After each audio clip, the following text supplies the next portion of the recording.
오늘 하나님께서 우리에게 주신 말씀 사도행전 2장입니다. 14절로 47절까지 말씀 좀 길지만 한 절씩 교독하도록 하겠습니다. 오늘 저는 베드로의 설교에 대하여 말씀을 전하려고 합니다. 사실 오늘 설교는 굉장히 부담스럽습니다. 베드로의 이 길지 않은 설교를 듣고 성경에 따르면 3,000명이 회심했다고 나오기 때문입니다. 그것도 적대적인 청중들, 술 취한 것 아니냐고 조롱하던 청중들이 베드로의 설교를 들을 때 마음이 찔렸고 어찌할꼬 하며 탄식했다는 점이 놀랍습니다. 더 놀라운 것은 가만히 보면 베드로는 설교 준비를 따로 한 것 같지도 않습니다. 설교 원고를 들고 설교하는 것도 아닌 것 같습니다. 그냥 성령이 말하게 하심을 따라 설교했을 뿐입니다. 저는 베드로와 달리 오늘 설교 준비를 열심히 했습니다. 원고도 정성스럽게 썼습니다. 근데 오늘 제 설교를 듣고 몇 사람이 회심할지, 몇 사람의 마음에 울림과 찔림이 있을지, 몇 사람이나 어찌할꼬 탄식하며 회개할지 두려운 마음이 듭니다. 오늘뿐만 아니라 지금까지 제가 많은 설교를 했는데, 유튜브에도 굉장히 많은 설교가 이제 있는데, 지금까지 몇 명이나 그 말씀을 듣고 어찌할꼬 탄식하며 하나님께 돌아왔는지 생각해 봅니다.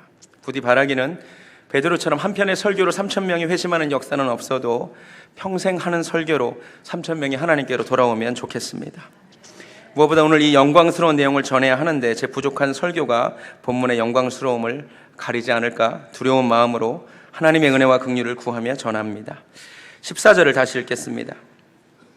베드로가 11 사도와 함께 서서 소리를 높여 이르되 유대인들과 예루살렘에 사는 모든 사람들아, 이 일을 너희로 알게 할 것이니 내 말에 귀를 기울이라 라고 말합니다. 베드로는 사람들의 비판을 듣고 그냥 가만히 있지 않습니다. 일어나서 말하기 시작합니다. 사람들이 어떤 비판을 했냐면 지난주 본문인데요, 12절과 13절을 보면 다 놀라며 당황하여 서로 이르되 이 어찌 된 일이냐 하며, 또 어떤 이들은 조롱하여 이르되 그들이 세수에 취하였다고 비판합니다. 오늘 말씀 한번 잘 생각해 봤습니다. 우리는 외부인들의 시선이 어떠한가를 좀 알 필요가 있는 것 같습니다. 마가의 다락방은 성령의 어떤 충만한 임재로 인하여 아주 뜨거운 예배가 드려지는 곳이었습니다. 그렇죠? 뜨겁게 기도하고 방언하고 울며 곡하고 회개하는 시간이었습니다. 그런데 바로 그 안에 들어와 있지 못한 외부인들의 시각에서 봤을 때는 그것은 이상한 모습으로 보일 수밖에 없다는 것을 우리가 이해해야 합니다. 오늘날에도 마찬가지입니다. 우리가 예배드리는 모습, 눈물 흘리며 예배하고 손들고 찬양하고 소리질러 통성기도하고 또 방언기도하고 하는 이런 모습을 보고 이 세상 사람들이 똑같이 반응할 수밖에 없다는 것을 우리가 먼저 좀 이해했으면 좋겠습니다. 저도 어릴 때 가만히 생각해 보면 철야기도 같은 데 따라가서 멀뚱멀뚱 저는 기도 안 하고 다른 사람들이 기도하는 모습을 보면 좀 이해가 안 갔습니다. 왜 그렇게 울며 기도할까? 또 방언 기도하는 모습도 잘 이해가 안 됐습니다. 근데 저도 중학교 2학년 때 성령 체험을 했습니다. 저도 방언 기도도 하고 통성으로 소리질러 또 울면서 기도하는 사람이 되었습니다. 그렇게 되고 났더니 왜 그분들이 그렇게 기도했는가를 알게 되었습니다. 제가 즐겨 드는 비유가 하나 있습니다. 여러분 성당 있잖아요. 성당의 겉모습은 대충 이렇습니다. 이게 독일의 쾰른 성당을 제가 가져왔는데요, 이렇게 생겼습니다. 잿빛입니다. 사실 겉으로 보면, 이 특별히 창문에 주목하여 보시면 성당 창문은 그냥 잿빛으로 보일 뿐입니다. 바깥에서 봤을 때. 그런데요, 막상 문을 열고 그 성당 안에 들어갔을 때는 새로운 광경이 펼쳐지는데 다음과 같은 광경이 펼쳐집니다. 사실 온통 그 성당의 창문은 모자이크가 새겨져 있는데 이게 빛과 만나서 형언할 수 없는 아름다운 모습을 만들어냅니다. 그런데 바깥에서는 이 모습을 절대로 볼 수 없고 오직 안에 들어가야만 이 아름다운 모습을 볼 수 있습니다. 여러분, 혹시 이 가운데 예배 시간에 들어와는 계시지만 내가 성령의 은사를 체험하지 못해서 지금 눈물로 기도하는 모습, 통성으로 기도하는 모습, 손들고 찬양하는 모습, 방언하는 모습이 조금 이상하게 보이신다면 오늘 말씀을 한번 생각해 보셨으면 좋겠습니다. 어쩌면 그분들은 내가 지금 보지 못하는 것을 보고 있고 내가 경험하지 못한 것을 경험하고 있기 때문인지도 모른다는 사실을 아셨으면 좋겠습니다. 외부인들에게 말씀드립니다. 안에 들어오면, 이 은혜의 세계에 들어오면 말로는 형언할 수 없는 기쁨이 있습니다. 안에 들어오는 은혜가 있기를 주님의 이름으로 축원합니다. 그리고 베드로는 이야기합니다. 15절, 때가 제 삼시니 너희 생각과 같이 이 사람들이 취한 것이 아니라. 때가 제 삼시니 너희 생각과 같이 이 사람들이 취한 것이 아니라. 이 삼시가 어떤 시간이냐? 영어 성경 혹시 보여주시겠습니까? These men are not drunk as you suppose. It's only 9 in the morning. 오전 9시입니다. 지금 베드로는 무슨 얘기를 하냐면 지금 아침 9시인데 술 취할 리가 있겠느냐라고 이야기를 합니다. 제가 이전에는 한 번도 생각해 보지 않았는데 이번에 설교를 준비하면서 한 가지 생각이 머리를 스치고 지나갔습니다. 가만히 보니까 이날 외부인들이 그 내부에서 성령 충만한 사람들의 그 모습을 보고 물론 오해를 했죠. 어쨌든 이 사람이 뭔가 취했다, 뭔가 다르다라고 인식한 시각이 다름 아닌 오전 9시였다는 것을 주목하게 되었습니다. 여러분 다시 말씀드립니다. 제자들이 주변 사람들에 의해서 세술에 취했다고 성령 충만하다고 인지된 시각은 오전 9시였습니다. 아무도 안 놀라시는데요. 여러분 우리도 성령 충만해질 때가 있죠. 그런데 보통 우리가 몇 시에 충만해지죠? 제가 보기에 우리 교회 기준으로 보면 금요일 밤 8시에서 10시 사이에 좀 충만해지는 것 같아요. 할렐루야. 금요 예배 드리고 나면 충만한 은혜가 있죠. 여러분 지난주도 금요일 날 금식 성회로 모였는데 우리가 얼마나 뜨겁게 충만하게 기도했잖아요. 그렇죠? 예, 근데 보통 우리는 금요일 날 8시에서 10시 사이에 충만해요. 주일 날 예배 드리면서 또 우리가 은혜로 말씀으로 충만해집니다. 적어도 한 점심 먹기 전까지는 충만해지는 것 같아요. 그런데 혹시 금요일 밤 8시에서 10시가 아니라 주일날 이 시간이 아니라 혹시 월요일 아침 9시에 혹은 화요일 아침 9시에 혹은 수요일 아침 9시에 여러분 주변 사람들로부터 혹시 뭔가 무슨 일이 있었냐고, 왜 이렇게 사람이 변했냐고, 왜 이렇게 사람이 오늘 친절하고 따뜻하고 주말에 무슨 일이 있었냐고, 교회에서 혹시 많은 은혜 받았냐는 말을 들어본 적이 없는 게 우리 문제 아닐까요? 자, 다시 말씀드릴게요. 우리 진짜 문제는 초대교회 성도들은 오전 9시에 주변 사람들에 의해서 성령 충만한 모습이 인식이 되어 오해를 했지만 뭔가 다르다고 느끼게 만들었는데 우리는 월요일 오전 9시에 피곤으로 충만하지 성령 충만한 모습을 보여준 적이 있느냐? 이거 한번 생각해 보자 이겁니다. 오히려 우리는 주말에 받은 은혜를 다 깨버리고 제정신 들어가지고 그 누구와도 다르지 않은 정말 똑같은 모습으로, 그래서 그 누구도 우리를 보고 혹시 주말에 은혜 많이 받았냐는 말을, 그런 질문을 들어본 적이 없는 게 문제가 아닐까요? 제 말이 이해가 되십니까? 할렐루야. 저는 오늘 말씀을 통하여 우리에게 이런 적용이 있었으면 좋겠습니다.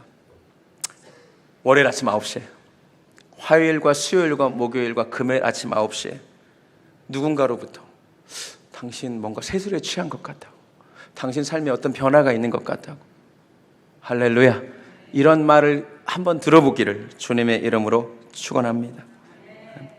베드로는 두 번째 얘기합니다. 16절, 이는 곧 선지자 요엘을 통하여 말씀하신 것이 이루어졌다라고 말합니다. 예, 그렇습니다. 말세에 내 영을 모든 육체에게 부어주리니, 그렇죠? 자녀들은 예언하고 젊은이들은 환상을 보고 아비들은 꿈을 꾸리라, 이런 성경의 예언이 성취된 것입니다. 제가 여러 가지가 놀랐는데요. 일단 구약의 그 요엘서의 예언이 여기서 성취된 것도 놀랍고, 또 놀라운 것은 우리 교회가 금요일 날 지금 몇 주 전에 요엘서 2장 설교했잖아요. 그렇죠? 오늘 근데 우리가 주일 날 사도행전 2장을 이렇게 설교하고 있는 것도 저는 참 개인적으로 놀라웠고, 또 베드로가 이 말씀을, 요엘서 말씀을 외우고 있었다는 것이 또 놀랐습니다. 그래서 우리가 성경 암송을 하기를 참 잘했다는 생각이 들었습니다. 할렐루야. 오늘 저 혼자 은혜 받는 것 같은 느낌이 드는데, 더 놀라운 것은 요엘서에 예언된 말씀만 성취된 것이 아니라 가만히 보니까 오늘 본문은 그 옛날 예수님께서 갈릴리에서 고기 잡던 베드로를 제자로 부르셨을 때 주셨던 예언이 성취된 순간이기도 합니다. 주님이 뭐라고 하셨냐면 내가 너를 사람을 낚는 어부로 삼으리라 그랬죠. 그 예언의 말씀이 오늘 성취되었습니다. 할렐루야. 정말 그는 3,000명을 영혼을 낚는 어부가 되었습니다. 또 예수님이 베드로의 이름을 게바에서 베드로로 바꿔주시면서 너는 베드로라, 반석이다. 이 반석 위에 교회를 세우리니 음부의 권세가 해하지 못하리라는 마태복음 16장 말씀도 오늘 성취되었습니다. 사도행전 1장 8절 말씀, 오직 성령이 너에게 임하시면 너희가 권능을 받고 예루살렘과 온 유대와 사마리아와 땅끝까지 이르러 내 증인이 되리라는 말씀도 이날 사실 성취된 것입니다. 그렇죠. 요엘서 말씀만 성취된 것이 아니라 베드로에게 주셨던 하나하나의 그 말씀들이 오늘 다 성취되었습니다. 오늘 말씀을 묵상하면서 이런 소망이 들었습니다. 베드로 인생에게 주님이 주셨던 말씀이 다 성취되었구나. 내 인생에 하나님께서 주신 약속의 말씀들도 언젠가 성취될 줄도 믿습니다. 여러분 인생에 하나님께서 주신 약속의 말씀도 언젠가 때가 되면 성취될 줄로 믿습니다. 이사야 55장 11절에 이런 말씀이 있습니다. 내 입에서 나가는 말이 이와 같이 헛되이 내게로 돌아오지 아니하고 나의 기뻐하는 뜻을 이루며 내가 보낸 일에 형통하리라. 아멘. 하나님 말씀입니다. 영어로 이렇게 되어 있습니다. My word that goes out from my mouth will not return to me empty, but will accomplish what I desire and achieve the purpose for which I sent it. 하나님 말씀입니다. 주님의 입으로 나가는 말씀이 성취될 줄로 믿습니다. 욥기 23장 13절에 이런 말씀이 있습니다. 그는 뜻이 일정하시니 누가 능히 돌이킬까? 그 마음에 하고자 하시는 것이면 그것을 행하시나니 그런즉 내게 작정하신 것을 이루실 것이라. 이런 일이 그에게 많이 있느니라. 그러므로 내가 그 앞에서 떨며 지각을 얻어 두려워하리라. 여러분 인생에 작정하신 하나님의 뜻이 이루어지기를 주님의 이름으로 축원합니다. 베드로가 계속 설교합니다. 21절, 누구든지 주의 이름을 부르는 자는 구원을 받으리라. 아멘. 영어로 everyone who calls on the name of the Lord will be saved. everyone이라고 되어 있습니다. 누구든지 주의 이름을 부르는 자는 구원받게 될 줄로 믿습니다. 39절에서도 이 약속은 너희와 너희 자녀와 모든 먼 데 사람 곧 주 우리 하나님이 얼마든지 부르시는 자들에게 하신 것이라 라고 말했습니다. 이 약속은 모든 사람을 향한 말씀임을 믿으시기 바랍니다. 저는 개인적으로 신학적인 논쟁하는 것을 좋아하지 않습니다. 교리 논쟁하는 것을 전혀 좋아하지 않습니다. 그러나 오늘 한 가지는 얘기해야 될 것 같습니다. 저는 태초부터 하나님이 누구를 구원하기로 혹은 누구를 버리기로 유기하기로 예정하셨다는 예정론은 비성경적인 교리임을 분명히 말하고 싶습니다. 오늘 말씀 그대로 누구든지 주의 이름을 부르는 자는 구원받기로 하나님이 예정하셨음을 믿으시기 바랍니다. 이것이 성경이 말하는 예정입니다. 로마서 1장 16절은 말합니다. 내가 복음을 부끄러워하지 아니하노니 이 복음은 모든 믿는 자에게 구원을 주시는 하나님의 능력이 됨이라. 아멘. 모든 믿는 자를 구원함을 믿으시기 바랍니다. 로마서 3장 21절입니다. 이제는 율법 외에 하나님의 한 의가 나타났으니 율법과 선지자들에게 증거를 받은 것이라. 곧 예수 그리스도를 믿음으로 말미암아 모든 믿는 자에게 미치는 하나님의 의인이 차별이 없느니라. 아멘. 믿음으로 말미암아 모든 믿는 자에게 미치는 하나님의 의입니다. 차별이 없는 줄로 믿습니다. 그 유명한 요한복음 3장 16절 하나님이 세상을 이처럼 사랑하사 독생자를 주셨으니 이런 저를 뭐하는 자마다 믿는 자마다 멸망치 않고 영생을 얻게 될 줄로 믿습니다. 디모데전서 2장 3절 4절은 말합니다. 이것이 우리 구주 하나님 앞에 선하고 받으실 만한 것이니 하나님은 모든 사람이 구원을 받으며 진리를 아는 데에 이르기를 원하시느니라. 아멘. 이것이 하나님의 마음입니다. 모든 사람이 구원을 얻기를 원하는 것이 하나님의 마음인 줄로 믿습니다. 저는 교리 논쟁을 하고 싶지 않습니다. 저는 칼빈주의자도 웨슬리안주의자도 아닙니다. 저는 누구 사람 팔로워라는 말 듣고 싶지도 않습니다. 예수주의자고 성경주의자입니다. 오늘 성경이 모든 믿는 자에게 구원을 주신다고 하셨음을 믿으시기 바랍니다. 베드로가 성령 충만하여 계속 설교를 합니다. 얼마나 그의 설교가 힘이 있는지 모릅니다. 사실 베드로의 이런 모습은 과거의 그의 모습을 기억하는 사람들에게는 참 이해하기 어려운 것입니다. 옛날 어린 소녀 앞에서 벌벌 떨면서 예수님을 모른다고 3번 부인하던 사람이었습니다. 사명 잃고 고기 잡는 옛 생활로 돌아갔던 사람입니다. 종교 지도자들의 위세가 두려워서 어두운 방에 웅크리고 있던 사람이었습니다. 그런데 오늘 베드로는 완전히 달라졌습니다. 예전에 한국에서 우리 아이가 달라졌어요 라는 프로그램이 있었는데 우리 베드로가 정말 달라지셨습니다. 그가 얼마나 강력한 설교자로 변했는지 모릅니다. 도대체 그에게 무슨 변화가 있었을까요? 그가 그동안 학위를 받은 것도 아니고 그가 책을 많이 읽은 것도 아닙니다.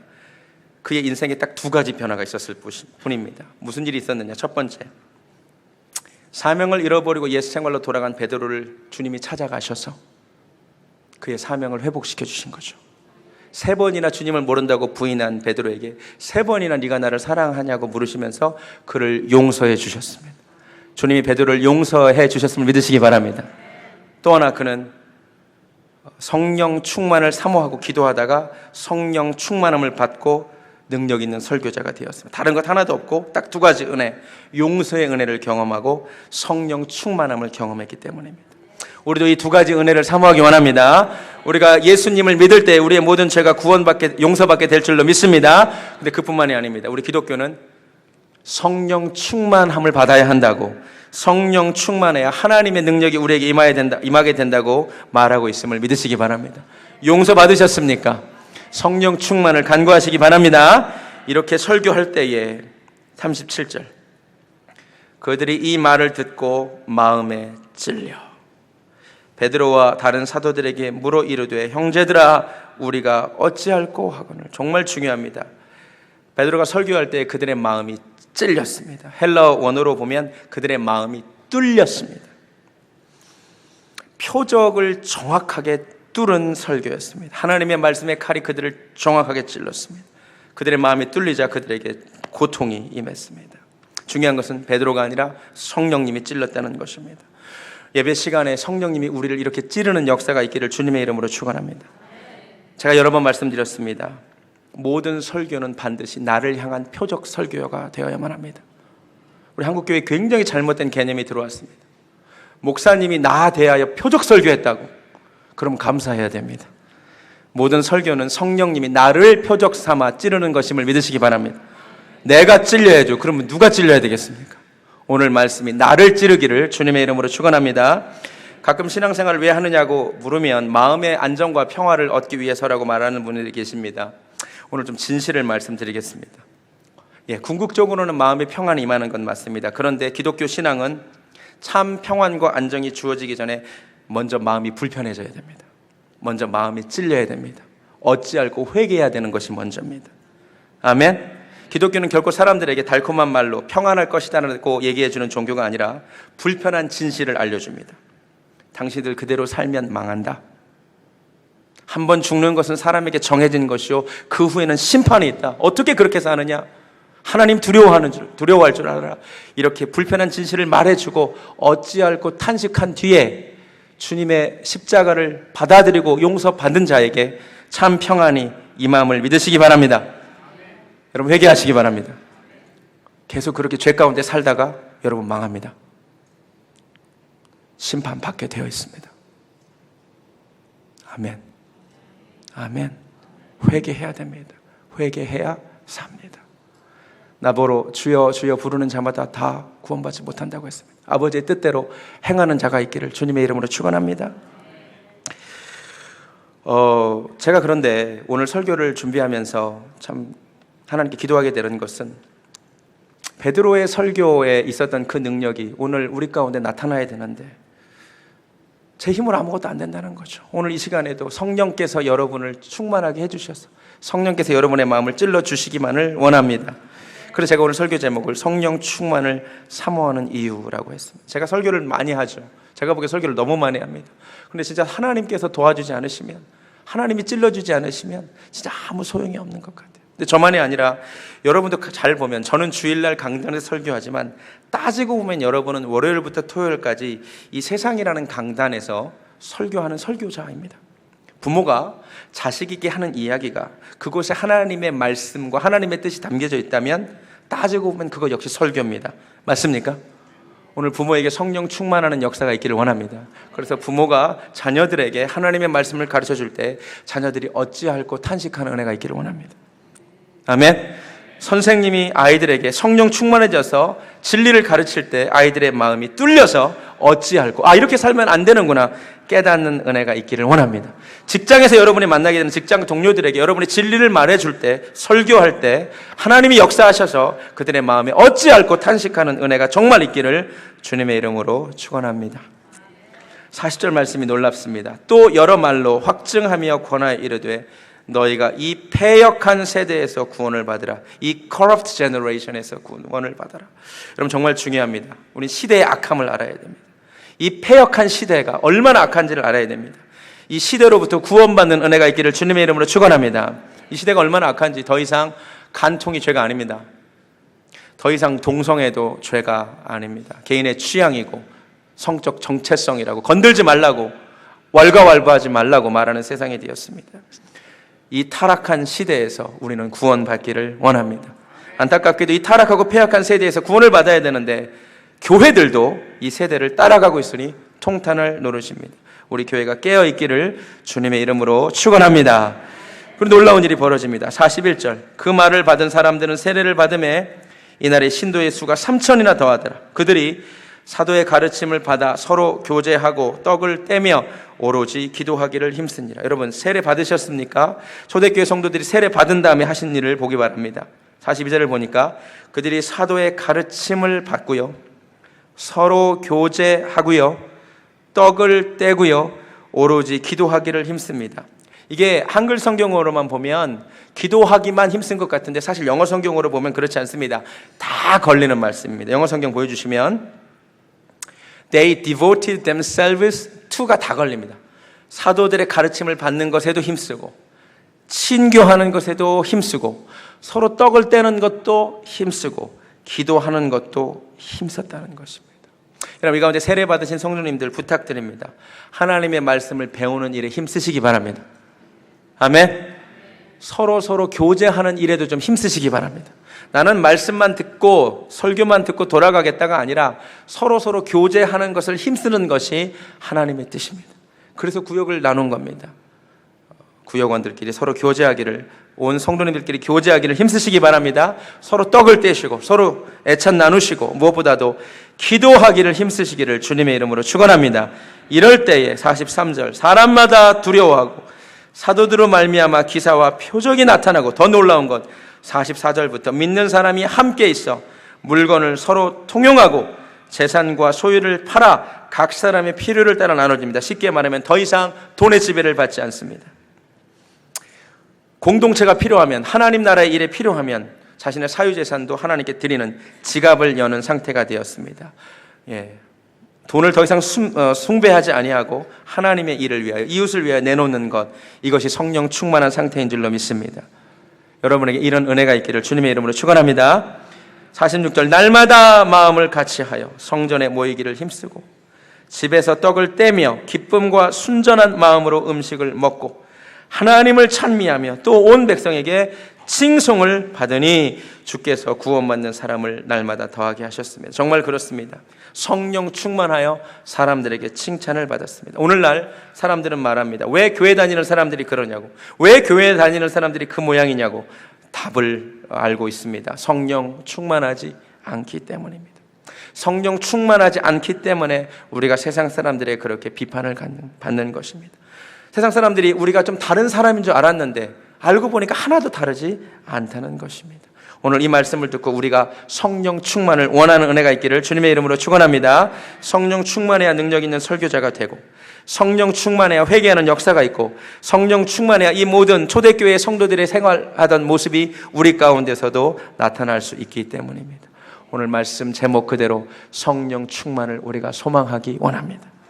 말씀을 마칩니다. 여러 가지를 말씀드렸습니다. 사실 제가 이렇게 여러 가지를 한 번에 말씀드리면 여기 복도를 걸어가시면서 다 까먹을 걸 알면서도 오늘 본문이 이것들을 말씀하고 있기에 여러분에게 전했습니다. 한 가지씩 복습할 때니까 기억하시기 바랍니다. 첫 번째, 은혜의 외부인들, 안에 들어오지 못하는 분들, 안에 들어오시면 놀라운 세계가 있습니다.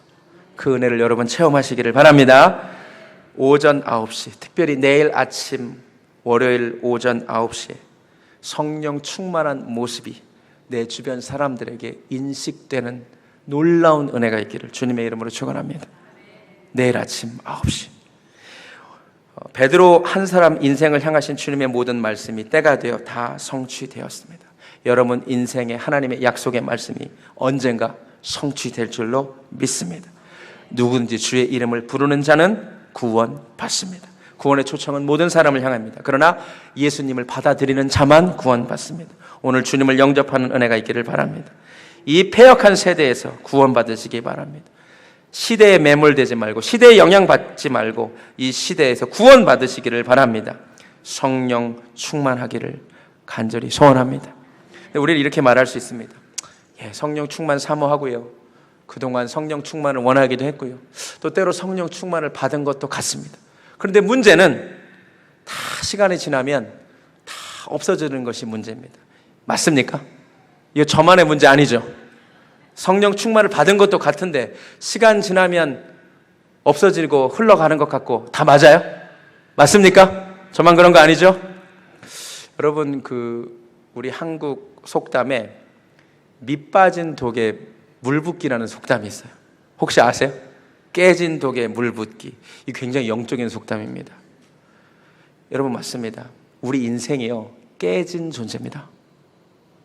우리 인생은요, 깨져 있어요. 그래서 하나님의 은혜가 우리에게 임하지만 사실 깨진 독이기에 흘러나갈 수밖에 없어요. 여러분, 그런데 깨진 독이 채워질 수 있는 방법이 사실 있어요. 그게 뭔지 아세요? 계속 부어지면 돼요. 더 좋은 방법이 있는데 깨진 독이 물속에 들어가 있으면 돼요. 할렐루야. 여러분, 내가 예전에 성령 충만 구해받고 성령 충만도 받았지만 다 없어졌고 흘러졌다, 그런 분들, 내 상태가 깨진 독임을 인정하시기 바랍니다. 오늘 다시 한번 하나님, 제가 깨진 독이니까 다시 한번 주여 은혜를 허락하여 주시옵소서. 그리고 내가 그래서 주님이 내 안에 거하라고 하셨군요. 나는 깨진 독이기에 하나님의 은혜 안에 거할 때만 내가 성령 충만할 수 있을 줄로 믿습니다. 할렐루야. 우리 이 시간 내 속에 선한 것 하나 없잖아요. 성령 충만 다시 한번 갈구하며 나아가겠습니다. 성령이여 강림하사 나를 사로잡아 주시고 나를 충만하게 하여 주시옵소서. 깨진 인생입니다. 그래 다시 한번 주의 은혜를 사모합니다. 주의 은혜의 강가에 거하기를 사모합니다. 찬양하며 나아가겠습니다.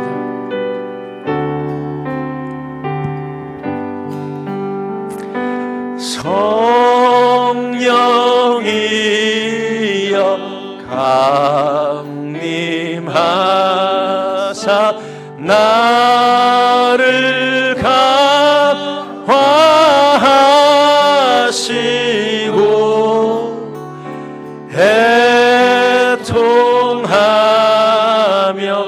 회개할 마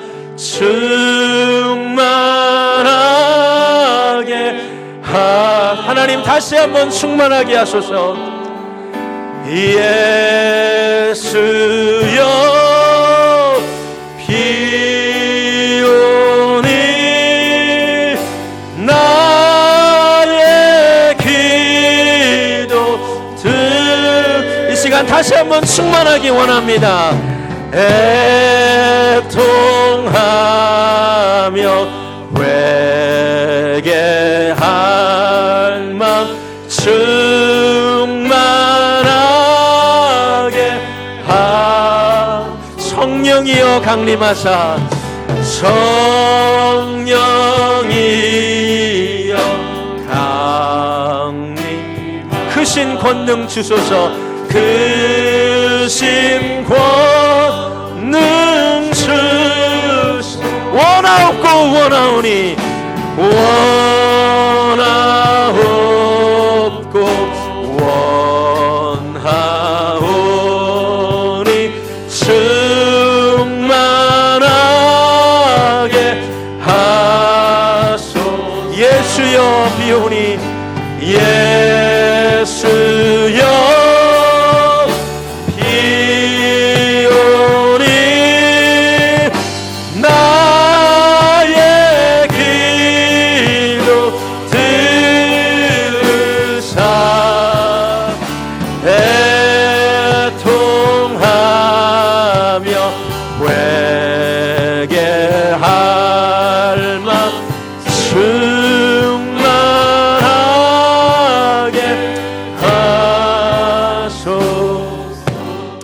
하나님, 이 시간에 왜 저 사람은 울면서 기도하는지, 왜 저 사람은 저렇게 통곡하며 소리 지르며 기도하는지 알지 못하는 바깥에 계시는 분들이 분명히 있는 줄로 압니다. 주님 간절히 소원합니다. 영적인 눈을 열어 주시옵소서. 보게 하여 주시옵소서. 느끼게 하여 주시옵소서. 하나님, 바깥에만 맴돌지 말고 이 은혜의 안으로 들어오게 하여 주시옵소서. 하나님, 정말 도전이 됩니다. 오전 9시였습니다. 주변 사람들 눈에 성령 충만하다고 인식된 시간은 다름 아닌 오전 9시였습니다. 주님, 내일 아침 9시 직장에 출근해서 학교에 가서 내 가족들에게 뭔가 달라진 모습, 성령으로 충만한 모습 꼭 보여주는 은혜가 있게 하여 주시옵소서. 베드로 인생에게 주님이 주셨던 말씀이 때가 되어 성취되었습니다. 베드로에게 작정하신 하나님의 뜻을 이루셨습니다. 주님, 소망이 됩니다. 내 인생에 주님 작정하신 뜻을 이루실 줄로 믿습니다. 우리 교회에 작정하신 하나님의 뜻을 이루실 줄로 믿습니다. 누구든지 주의 이름을 부르는 자는, 자기의 죄를 자백하고 예수님을 영접하는 자는 구원받게 될 줄로 믿습니다. 그 구원의 은혜가 이 시간 있게 하여 주시고, 특별히 이 패역한 세대에서 구원받게 하여 주시고, 성령 충만 사모합니다. 깨진 독과 같은 인생이라 날마다 주님 주신 은혜 흘려보냅니다. 그래서 주님 계속 부어주시고 주의 은혜 가운데 거하는 인생 되게 하여 주시옵소서. 이제는 우리 주 예수 그리스도의 은혜와 하나님 아버지의 극진하신 사랑과 성령님의 역사하심이 깨진 독과 같은 인생이기에 오늘도 성령 충만을 갈구하며 주의 은혜 가운데 거하기를 소망하는 사랑하는 배들교 성도님들 머리 위에 지금부터 영원까지 함께 하시기를 간절히 축원하옵나이다. 아멘.